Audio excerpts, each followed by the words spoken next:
Welcome to the Healers Podcast, where we inspire and guide healers through business expansion. We give voice to incredibly abundant healers to share their stories. We dive into the quantum field to unlock the energies of conscious creation. We also develop digital tools to help you grow, which you can find on healless.com. I'm your host, Yuli, and I'm grateful you chose to join this space. Now let's go deep. Hello, my dear friends. Welcome to another insightful episode of the Healers Podcast. And today we have a special guest from all the way across the world, Alessandro Grampa. He's a serial impact entrepreneur on a mission to bridge ancient wisdom and modern science to peak performance. Founder of Whole Grain Wisdom, and with 11 plus years in the startup world, he blends mindful living as a Buddhist and digital nomad with practical scientific biohacking protocols. He's dedicating his life to helping people thrive, and he does this by sharing the wisdom he learned himself in the trenches. And today we thought to touch a little bit on different topics of building resilience and navigating uncharted waters that I think so many of us are doing these days, at least here in the US. And maybe Alessandro can bring some of that global perspective to this conversation as well, since he's been traveling the world and living and visiting some incredible places. And so really good to have you here. Thank you and for joining. And I like to set intention for each episode. And for this one, I would love to bring, like I said, that kind of global perspective. Give us something. We're so in a day-to-day, and a day-to-day is so different every day, and things, and there's turmoils happening. I would love to share some different perspective maybe today. And I have a feeling somehow that you're going to give us that different perspective. No pressure. So welcome. Wonderful. Thanks, Yuli, and very nice to be here. As you said, we are far apart from the world, so good morning for you and good evening for me. It's kind of funny having this conversation. They feel so natural, even though we're so distant. Absolutely. And, just to give people a little bit of a background, we actually met, I think, through LinkedIn, completely randomly, as we both are sharing this content on, wellness and entrepreneurship and maybe some biohacking, longevity. And somehow we connected. And this is what happens. And this is not to stray away from our topic, but we talk a lot here about putting yourself out there, right? And sharing your wisdom. And I can't tell you how many times I tell healers, you know more than you realize. And you have so much to share with people. All those things are completely obvious to you. They're so needed in this world right now. And we met simply by sharing content. Yeah, definitely. I've been in this journey specifically about being very active on social, just a very few kind of selected social. I only work with LinkedIn and YouTube at the moment because, to be honest, the other ones are, I feel the engagement and the attention of people is so low in the other platforms that it's probably just too much noise. It's quite a waste of good connections. I believe LinkedIn definitely is a good platform. It's getting worse, unfortunately. I've seen this getting worse and worse in the past years with the AI-generated contents and these huge influencers that, behind is just tactics and algorithms pumping. But fortunately, these kind of connections that are, to me, like what technology allows, right? Because I'm traveling the world, but at the same time, I'm able to connect with people like you. And and hopefully through entanglement, somehow kind of build stronger connections that go beyond just the screen and the internet. I love it. We always have to believe in entanglement. Like no AI can ever break the laws of quantum physics, right? Yeah, absolutely. And for me, this has been really like the entrance gate because as you mentioned, I'm an entrepreneur. I don't come from the spiritual world. I got into the spiritual world because of no other way to survive. I like the past 7-8 years of having a company. Actually, I started when I was 19, but the first one was not that kind of a nightmare, I would say, compared to the last one. Like the last one, we really went all in, and we got to like almost $1 million revenues, and we went to like team of 12. So we got investors. So there's been a huge pressure. And I like to say that experience has been kind of like my wake up call and a little bit of the start of the healing journey. So I can share a lot more details if you want, but just to sum up is, for me, science is very important. And I'm very glad, I'm very happy that finally, it seems, at least for me, that we are reconnecting the dots. So we just finished a very big era of like splitting and separation. And now, fortunately, we're getting back together. I love that. Yeah, the connection between this nature and a holistic healing world and science. I feel the same. It's finally happening. There's glimpses of it. There is still resistance in the community, I would say, especially in the scientific community, but those worlds are merging. So I'm curious to see you mentioned your experience as an entrepreneur, right? Let's talk a little bit about resilience and like, what was that moment that you discovered that kind of the old way is not going to work and you have to come up with a new set of tools? What was that awakening process was like for you? Yeah. So it was quite long, I would say, which from what I'm reading now, it's kind of like the normal path of healing. The more bad things and the more rocks that you need to kind of get empty from your soul, the more the work to be done. But for me, everything really started consciously when I got to a point where I was having so many panic attacks every single day that I couldn't function anymore. And I say this quite often in every show that I speak to, because the reality is that a lot of people are not talking publicly about this, and so there's still kind of a stigma or a taboo behind being vulnerable in that sense. But the reality is, especially when it comes to founders, 73% of them are neurodiverse, and literally almost everyone has this problem. So they just don't either show it in public, or some even worse cases, they don't even take action. But yeah, so for me, I went into breathing exercises, breathing meditations when I really couldn't function anymore. I'm an ADHD person. I don't know if you say I have it or I am, but anyway, and I grew up in a family where these things were not talked about.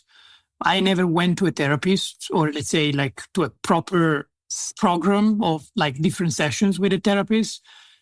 And probably by never being considered like a special different person, I would say that looking backward right now, it was kind of my gift somehow.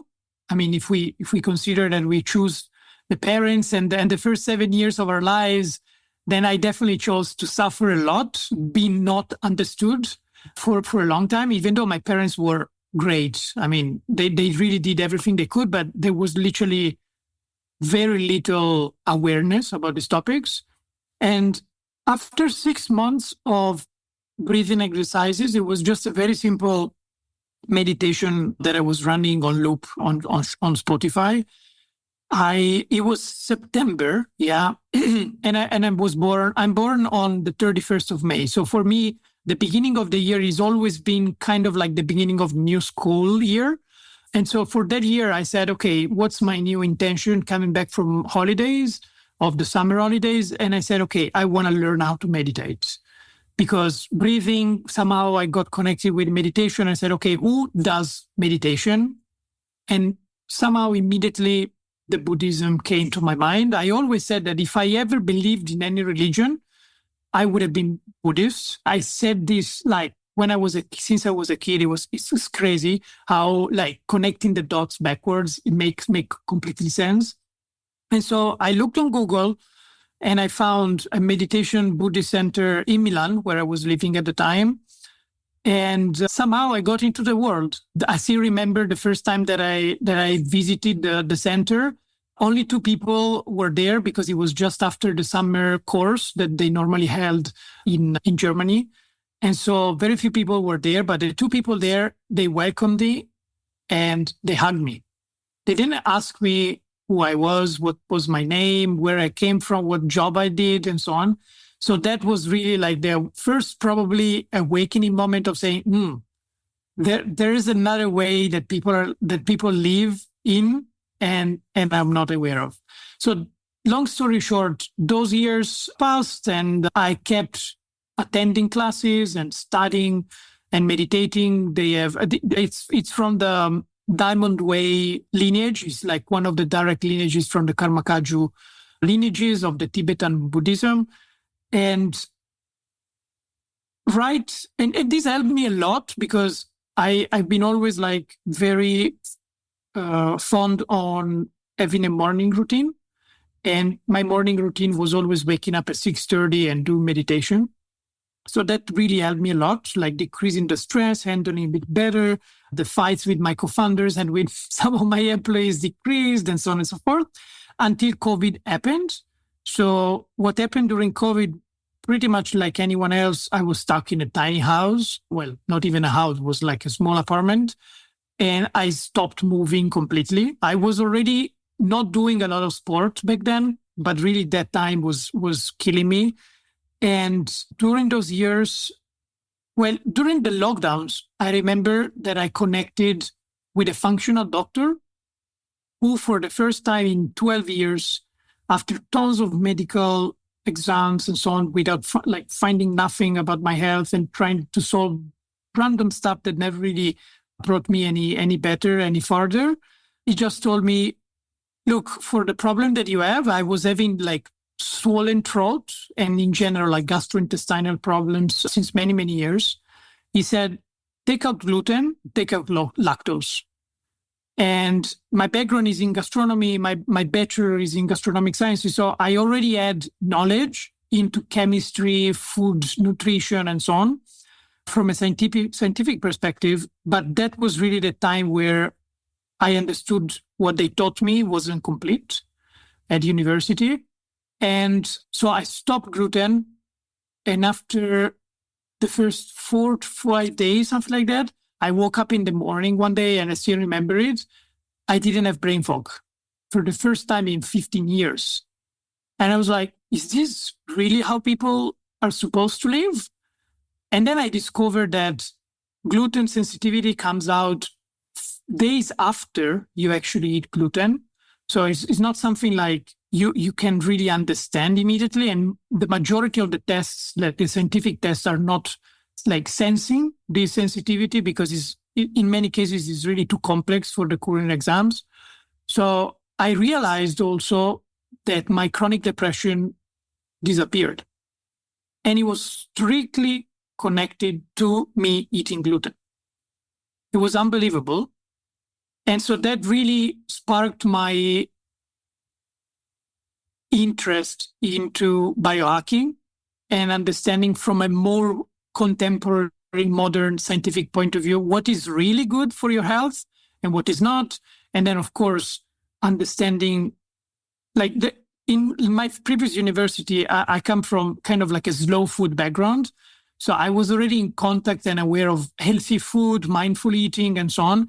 But they all said the problem with the current, bread that you don't digest or the current milk that you cannot digest is because it's industrial. Only that. And then you should buy sourdough bread and it's going to be fine. Yeah, well, it's not for me and not for the majority of the gluten sensitive people out there.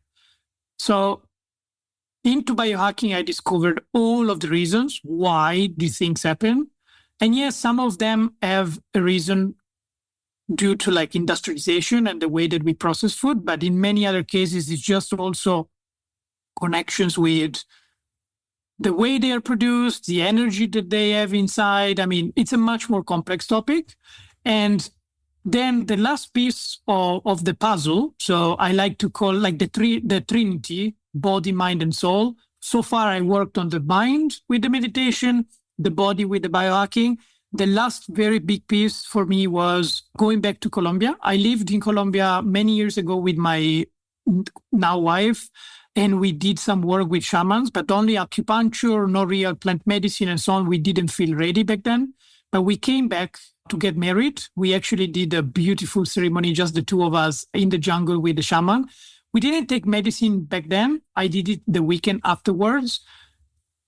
And my gosh, that really changed completely my life. In one night, through ayahuasca experience, I downloaded like the plan for the next 10 years. It was already like I had so many questions, and I was able to go so deep for the very first time taking the medicine. I already worked with psychedelics before, but nothing comparable to this experience.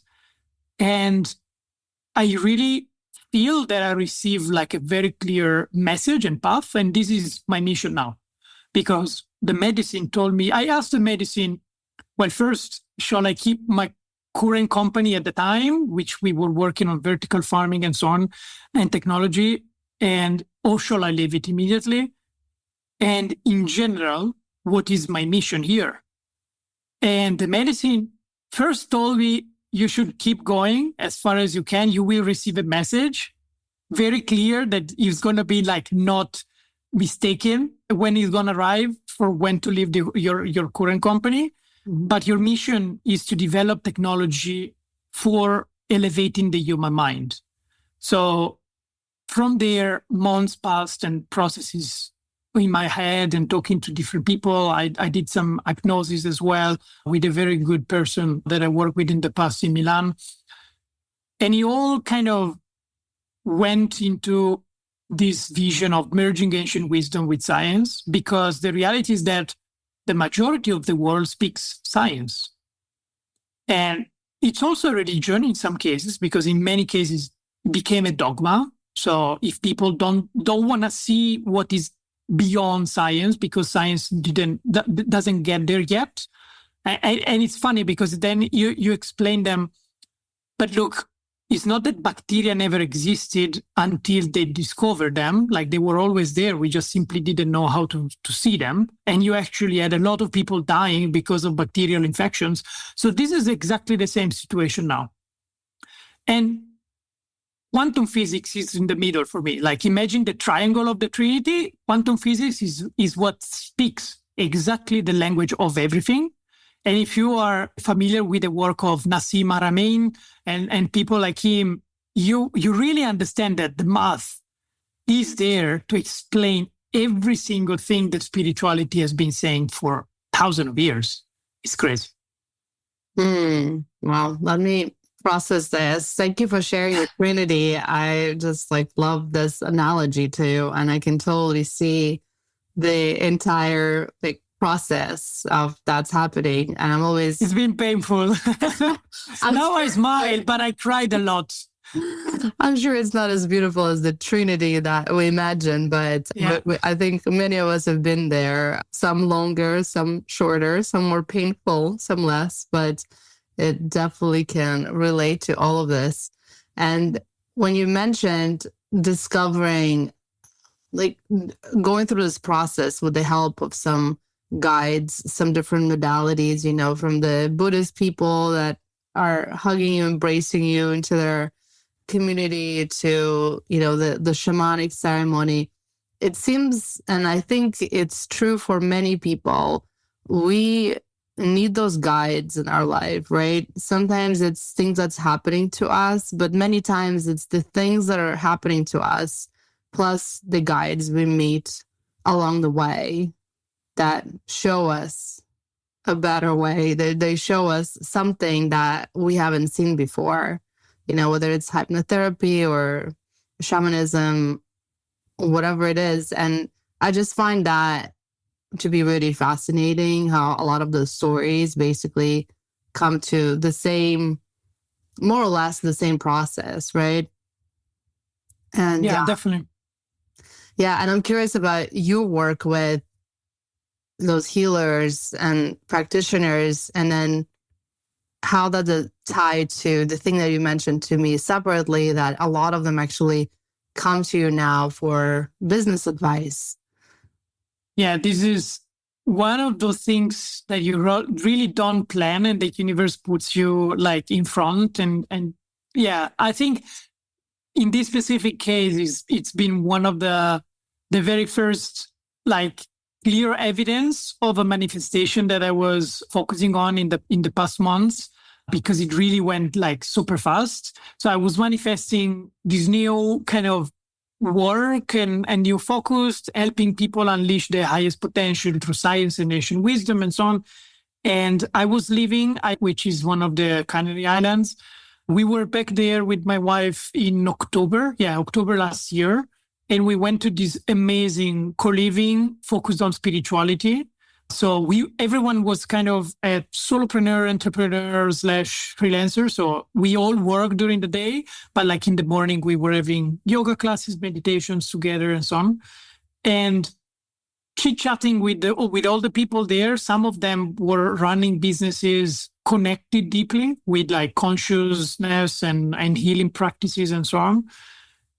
And I realized that like all of my experience in the business part was very helpful for them. But I also felt that unless you spoke the same language, it was very hard to connect from a deeper level.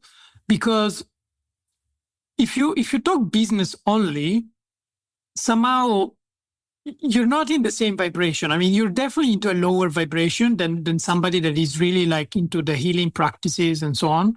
For some reason, I believe I'm in between still. I'm still able to do the bridge to this. And I had this person first with the co-living is launching different experiences. He renewed completely his brand strategy, made it clear, because like he was putting out there a ton of different things. But I do this in this language, this in the other language. And then I offered this opportunity and then I offered that opportunity. It's like, but how people are supposed to even understand what you have in your head is like too messy.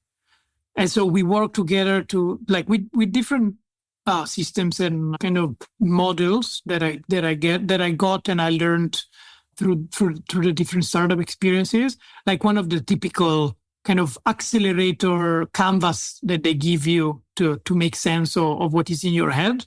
And another person as well that was working on a community of women for like health related to their cycle and good nutrition and so on and so forth. So it was funny because I wasn't really looking for those things. They just came to me and they all told me, Ale, you are actually our version of our manifestation. Like we were manifesting to finally find somebody that could help us make sense of what it was for us in our business. And very nice conversations during that period was, and big realization as well, that because I come from such a scientific grounded point of view, and then I got into spirituality, I really have a very good infrastructure, like solid infrastructure, solid ground to like make things, like make sense of things, right? Whether on the opposite side, I actually had a lot of like sharing from people like that they have issues because they say, look, I'm great at connecting with spirit guides. I'm great at like emotionally deeply connect when I do certain kind of activities with my clients or the people that I'm in a retreat with and so on. But then when it comes to like grounding it down from a pure materialistic perspective, they're not grounded enough. And it's a nightmare for them. And I totally see this. So yeah, I think it's, as anything that needs balance, it's always like even something as, how do you say, materialistic as making money and making a business work needs to have like some proper strategy, right? Right. No, absolutely. I can relate to everything you were saying. I feel like maybe that's why we connected, because that's how literally the way you describe yourself as a bridge, that's how I describe myself, that I can walk between those worlds just like shamans do, right? But my worlds are the business world and this world of spirituality.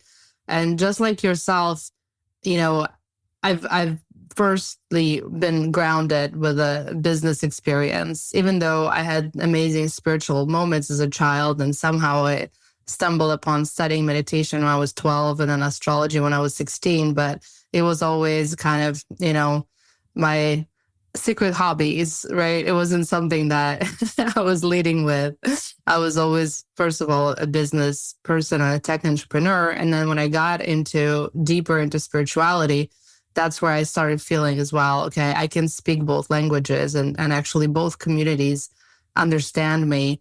And I think we were probably placed on this earth for some reason, right? And that's how I feel. That's why my work is so deeply mission driven. It's not a question, whether I should continue this podcast or not. Or it's just like I have to do it because I feel like not many people talk about this much needed bridge right now, and how the people, those amazing, gifted, talented people that dedicate their lives to serving others and being the spiritual guides, how much they need this grounding, even though they often don't come requesting it, right? They often say, well, I don't need marketing. It's not how I operate, or I don't want to build business structures. But I think many of them finding themselves in a situation where they're kind of forced to figure that out, right? And at least get comfortable and find their own authentic way of whether it's doing marketing or structuring or organizing their business in a way that, makes sense to them. But they have to claim it, right? I think like step one is always just claim that you are a solo entrepreneur, right?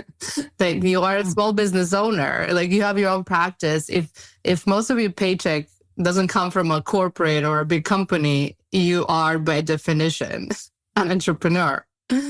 So that's a lot of what I've seen from my side. And I'm curious, what do you see from your side working with this wonderful community? Well, what I noticed for sure is that, I don't know, I mean, I don't have enough statistically evident proof, but my intuition made me understand that the majority of people that come with this knowledge and also the skills, they are relatively good at starting up like 0 to 1. Like I have an idea and that's my calling and I want to put it out there. And I don't know, like I make an Instagram page and I get a bunch of 1,000 followers. And then from there, somehow I manage to get a conversion of some kind. Where I've seen most of the struggle is in going from 1 to 10 and then 10 to more multiples, because of course there is no structure. There is no knowledge of how to do this kind of structure.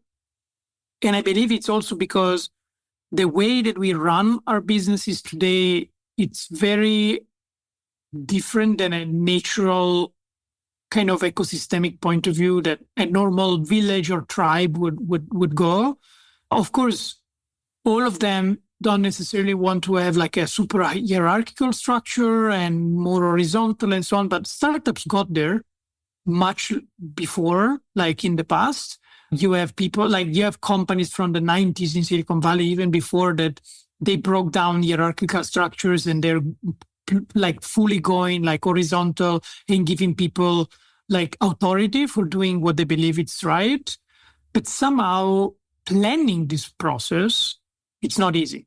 So it happens sometimes that you have, I call them founders just because it's kind of like a terminology that is closer to me with my background. You have these founders that need to plan hiring. They need to understand how many events to do in a certain time and how to structure the brand so that it's clear what they're communicating. It's one single thing. Then of course, it translates into different products, but it's one thing. It's not tons of different products and tons of different things at the same time. And working on this with them, things that really come natural for me, probably, I mean, for sure, because of the experience so far, for them, it's like, oh, wow, okay, we are making sense now. And it's funny because I actually quite recently, since few months, started to work with a channeler.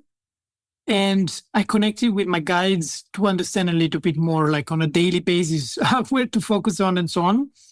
And when the channeler connected the very first time, she was mind blown because she saw like tons of like kind of, the grain wheels of the machineries. I don't know how to describe them in English. Like she's seen like a huge screen with all of these machinery clicking and clocking together, and then like being completely coherent. And she was like, oh, wow, you're really like connecting the dots and making like everything coherent and making sense between the different topics and so on. So yeah, probably this is something that comes very natural to me. And back when you were saying being a bridge, I think for us, it's a big duty that in some cases, I feel like I would kind of like to escape sometimes from, in the sense that I give you an example. Last week, I was in Kuala Lumpur. It's a huge city. Well, not necessarily huge, but you feel that is a very chaotic, urbanized place. And I was coming from 2.5 months in nature. I was living in a couple of islands between Thailand and Malaysia. And when I got there, immediately, I started feeling rushed and stressed. And that was really my realization of like electromagnetic frequency overload and all of this different overload of signals.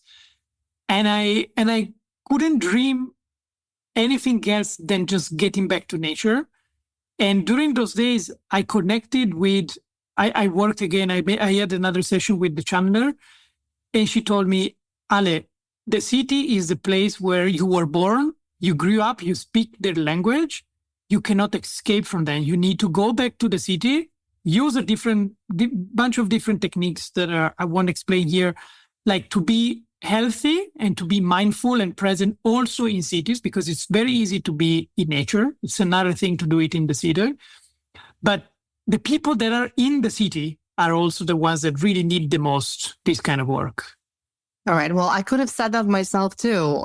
You stopped reading my mind. No, we have such similar experiences, and I'm fortunate to live just an hour away from New York City. And it used to be my place that I loved so much and I drew so much energy from. And as I moved out to nature, I find myself with the same kind of thing. But what I found is that works well for me is the microdosing of the city, right? Getting just enough and going with this conscious intention. I'm getting there to get that boost of energy, because it is a beautiful energy in the city. I mean, especially a city like Manhattan, which is still chaotic, but it has its own like rhythm, right? And the beautiful people that occupy it, and really see it as this like experience to draw some of that energy in, because I find myself in nature. It took me a while to find the rhythm, right? And the same productivity that you get from those places. So I think it's that beautiful balance, right? And I do think people like us, like probably because we're bridges, we probably need both, right? Yeah, definitely. I love that. And so is there anything else you would like to share with our audience? Is there anything else, like you mentioned your channeler that you work with that I love as well. And I have a couple that I work with, and I always get some really incredible insights. Is there anything that comes to mind that we want to channel to our beautiful audience as a kind of a wrap up for this episode? Yeah, I think I would love to connect and give kind of like my 2 cents on the current situation of where humanity is going, the world is going. You told me before hitting the record button that a lot of the community is feeling ungrounded, doesn't really know where we're going. And my perspective, again, bridging the business part, the economic part, and the future from a consciousness point of view, the idea that I made for myself, which is, of course, not my own opinion only. It's been shared and kind of like reiterated and reconfirmed by a lot of the people that I follow in their work. What I'm seeing is that on one end, a lot of very, very good and successful people in the business and science world are really turning into acknowledging fully the essence of spirituality. And there is one video, one interview that I share to pretty much all of my like direct connections, which is an interview from Federico Faggin, which is the inventor of the silicon. So Silicon Valley wouldn't exist if it was not for him. He's a physicist, Italian, that moved into Silicon Valley before it was even called Silicon Valley. He got like awards from President Obama. I mean, it's a very successful person. He's in the late 70s, early 80s right now. And he turned completely, like his life and his legacy now is about talking about AI and technology in general with a lens of understanding how quantum physics work and how consciousness works. And for me, and people like hearing these people and people like him confirming what I've been studying on my own is really a confirmation that the world is changing. We are going into a merger between technology and humans. This is inevitable. We cannot really escape, let's say, from this trend. And I also like what Mattias De Stefano, I don't know if you're familiar with this person, talks a lot about. He's a rememberer, so he does a lot of work reconnecting with these past lives and bringing also the ancient wisdom of what's the name of the population before, like the previous big Atlantis. Yes. Mm-hmm. So I'm seeing like the real question is what is going to happen like between now and the next 10 years and then from 10 years onwards. Because now we are in the complete mess of a change of paradigm. You have the American empire that is going down. You have the Chinese empire that is on the rise. But at the same time, the Chinese empire doesn't seem, at least for now, as like imperialistic minded as the powers of the West, like US first, well, US most recently, UK before, Netherlands before, and so on, they did in the past. So probably there are some people that say probably because China was already an empire in the past and it collapsed. So they already know that if they really want to expand like as an empire, at some point they will collapse too. So there is surely like a big rivalry growing between the West and not really the East, but like mostly like the Chinese-minded bloc, let's say. Then this is gonna be affecting a lot the economy. I mean, we are seeing now what's happening with the tariffs and so on. It's all just about reassetting like the different positions, like as a chess game. It sounds like weird to say that people are playing chess, but probably that's really what is happening. And so this is one thing from an economic perspective. Then on the other perspective, you have AI, which is going to take literally everything that we are doing that is considered to be a machine-like job. And to be honest, I don't see this as a negative thing because the reality is that we've been forced for very too long to work on machine-like jobs that are completely dehumanizing our experience of life. So those are going to be replaced. What happens in these 10 years while the replacement goes on? Our countries are going to do universal basic income. Our countries going to do some kind of resistance to it. We don't really know. But after that, the work that the healing community is already doing, it's really going to be the only work that matters.